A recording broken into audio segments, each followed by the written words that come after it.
Thầu ở đây nụ trâu chế ninh mông, có họ tàu xí cho cái ba rong đi trà, là do bộ báo cho cái ba ở dõa chớ, tàu cho chế ninh có một chỗ tàu cái ba đi trà. When working with Hmong families, what type of resources have you used or are aware of to help families across immediate care? 我找那呀，我有还我弄忙，弄到我多水的，我只能忙，我晒的那叫多到那那有包都没干用了。但是对肉就那有啥么做的话，到这都被重点叫鸡，我要被我的门要浪的叫落落，你被叫只熊到阿这个一熊，铁头木头只熊到阿木头到叫老，这里呢这叫老到要叫只么。cái bao đủ mì cả thì nhua thì cũng có hai cái đủ mông thế nào, có sao thì cho tới mình nó có mua trong đời trên đường mông, ta chỉ ý có sao còn nên giá muốn chi nên ít thu dùng nhiều trong gì, có mua trong nên trong cái địa gì là, nên muốn chi tụ nhiều gì, ở giờ tụ cho, của ta nói rồi cũng chưa thứ hai là, cái rồi con nhiều có gì lợi dụng hư hệ có con trai xứ, ta chỉ có muốn chi tụ cho nữa. Thì tụi cho vô đời có cho tâm mình, yon thiệt kiện chân chừng đó có tụi xã muốn chỉ cho công hậu, ấy lấy mua phần theo lời bao cho tâm mình vô đời trò này trong cái nhiệt gì, cho nên nó cho cái đời trò bây giờ tụi có dùng nó này giá theo nó này chế nhóm tụi bố còn này xét gì ấy này cho tâm mình nó thầu mù, giờ bây chúng nó này chế thì này nhau ok thì giờ lúc chú thời này vô cú lo rồi rủ thì giống một tâm mình chưa xỉ luôn nên không ta xỉ nó. Thì giờ nó bị mong cho cái lòng một ba cái chuột nó mà giờ bị mong này giá một nhà nhỏ nhà ít hơn đủ còn này gì là giờ bị lọ khó này phải tới mình hậu là thì nó cho cái đời tổ ba cái chế bị mong thì bị sĩ nhà chỉ hai chữ tao nó nhà chỉ yêu mình nhỏ là mình nhỏ chỉ hử nhà hử chỉ ta chỉ mình nhỏ hử tụ cho nó cho hòa hử tụ nhà lo chính giờ hử cho công hậu hử cho dễ dàng cho nó cho hòa thì giờ bên ngoài đầu đi nó thì bên trong cái yếu mua cho cái mù yếu chỉ một tấm mình chưa xử lý giá đầu trở lại nhận nông ta chỉ nó cú tàu qua theo hậu có ý sản tàu qua cú tháo bên lò nó ở trong này. Ở trong đây sang I think maybe Derving, you might have some resources for number 3 too. Maybe you want to share the resources to the community. Yeah, so a lot of the work that I do. We work, so St. Paul Intervention Project, we serve, unfortunately, only St. Paul, Ramsey County. And so we work with the St. Paul Police Department. And so a lot of the things that we do, basically a lot of our cases that we receive come from the police department themselves because we work closely with the Family Violence Unit. The first thing we do when we receive a case, when we get either a crisis call or we get the police call in, the first thing we want to do is outreach to the victim to provide support. Is it either emotional support, safety planning if needed, if there's any for example, addressing safety needs like shelter, any financial needs, things like that. And if they're interested in, basically talking about transitioning out of their situation, we could talk further about it.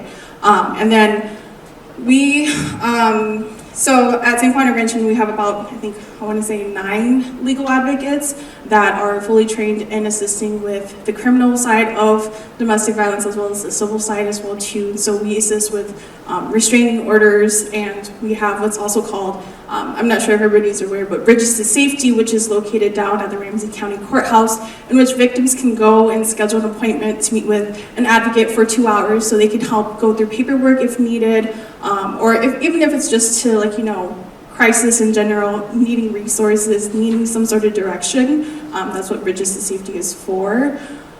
We have a 24-hour crisis line, and we also have, like I mentioned, we work with the St. Paul Police Department.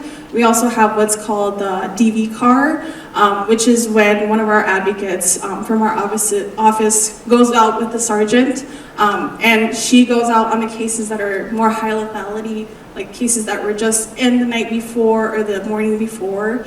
She came into work and she'd go out to go visit the victim if possible, if the suspect is in jail, or if the suspect's not in jail, trying to attempt to visit the victim, just putting in safety measures in place and meeting them where they're at, and just basically letting them make their own decision on what they feel like they need in that moment and going from there. And then for me specifically, since I'm the only Hmong speaking advocate at my agency, I try my best to connect my clients to other agencies that can benefit from them or benefit them as well, like shelters that have specifically Hmong speaking advocates, agencies that have specifically Hmong speaking advocates, that if there's something I can't assist them with in that moment, they know that there's other resources out there that they can reach out to when I'm not there. So. Okay, thank you. I can answer that. So whenever court order, after the hearing, there's always a probation officer that monitor you like a hawk, okay? And the anger management domestic violence prevention program, they sent you to a counselor, and the counselor, they're trained to identify the perpetrators to see how they can help that person, and they have set of criteria, and they will identify you whether or not you will do the same thing over and over again, or maybe this is your first time, you learn your lesson.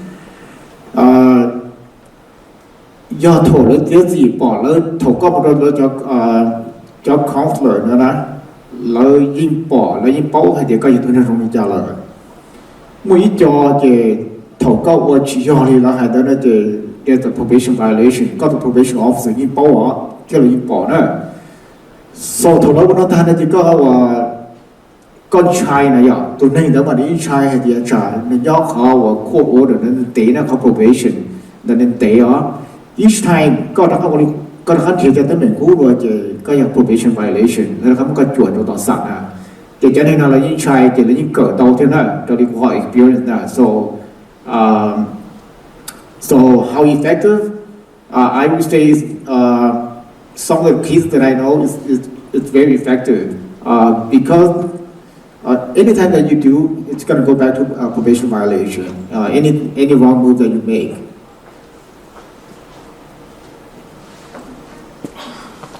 I can speak to that. I'm going to be very honest because I work with the criminal side with victims as well too.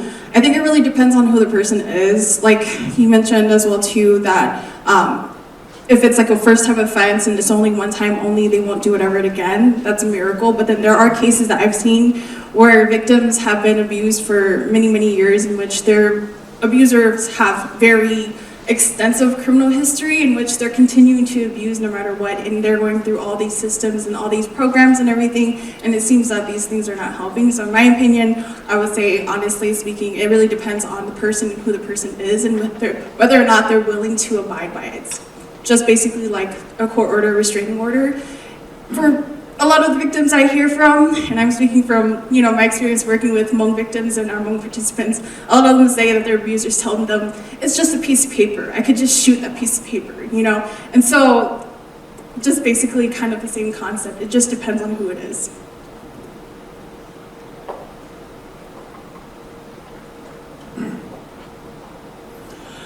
Okay, well, cú sai để cho cái cỡ nó mà do này do cho lùa để do ba tàu nè vì thế có muốn mua ít luôn chỉ và có chơi chầu nhớ đâu tây giả có và đâu chơi chầu và mua cho chế kia ta chỉ họ chỉ chân cho lùa do bao lên đó ta chỉ biết chân lầu cho chỉ bao cho dài đầu thì giờ thì nó lò tàu qua tàu chế thì bây giờ tàu mua vì thì người do hai nâng tư do tàu chát xài người cho dài đầu người hai nâng đầu trâu hay là lúc tết chờ nó xong chạy các cử trừ lúc tết chờ nó do ở lên nó là chỉ có một cái khả năng nó có yếu tố là cho dùng lên nó có yếu tố xấu lên nó mà tôi nhớ tôi chỉ là yếu tố năng của một cái cho cái của người yuan chùa khả năng người thiệt bao người thiệt phanh mà người thiệt trò chơi tàu vì thiệt bên mua tên nhớ tên chỉ tên tụ tôi chỉ bao lù có chỉ một cái ta là ở lên cho lâu hay giả chúa ta đầu từ bên chơi chỉ có đó là cho chơi chỉ cho cái cầu đầu cho công hỏng tới 3 triệu nữa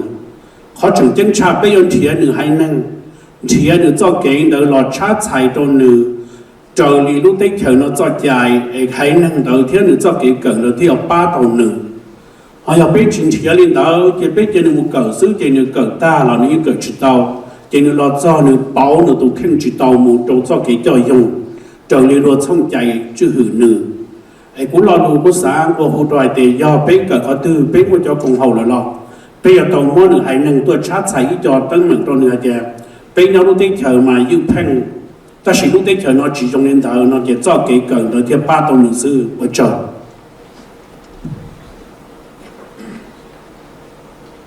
So in probation, I want to say 99.9% of clients that come on to probation are mandated by the judges to take a domestic abuse cognitive counseling group.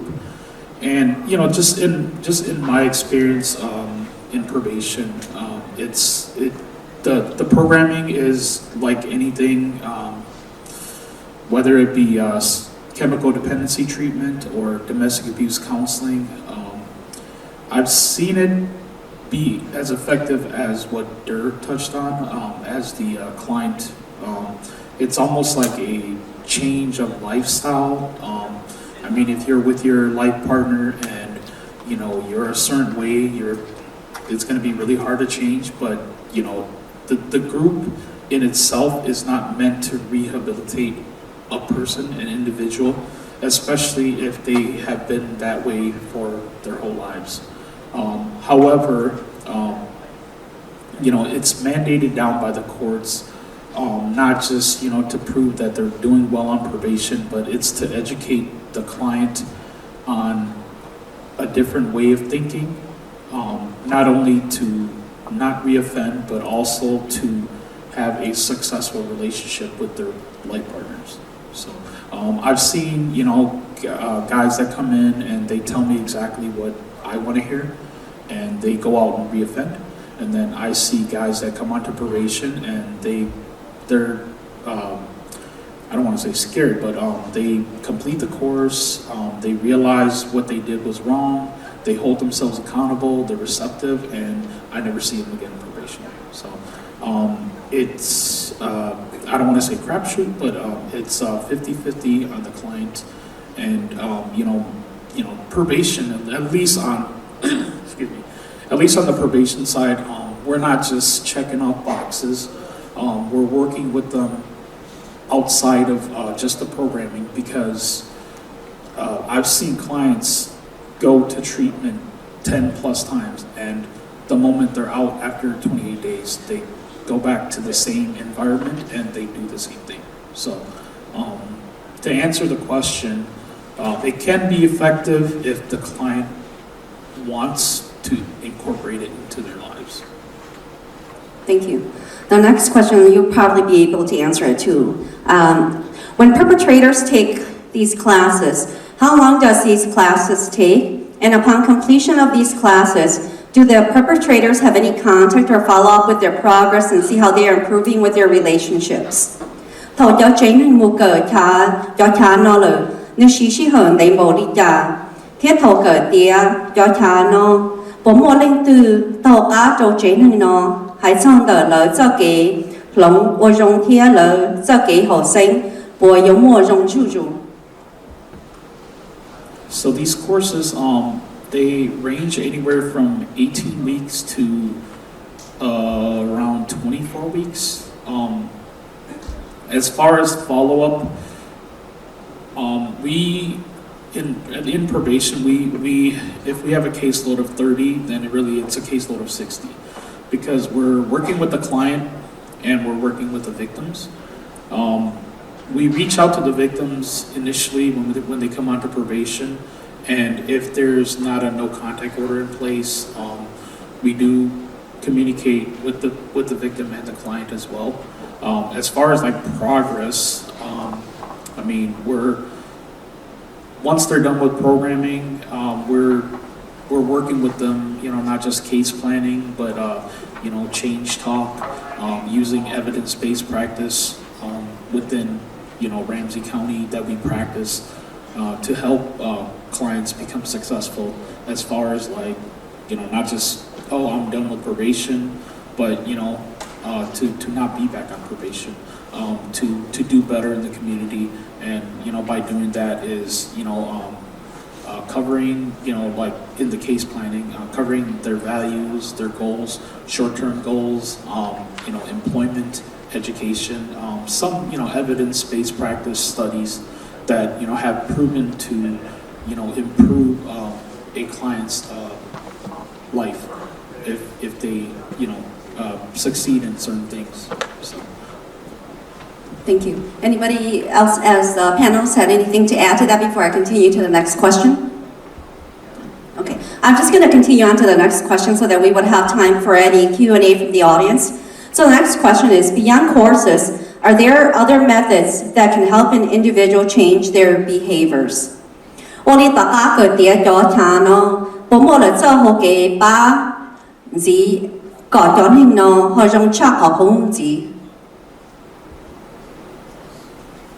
So I'm going to add on to what I just said.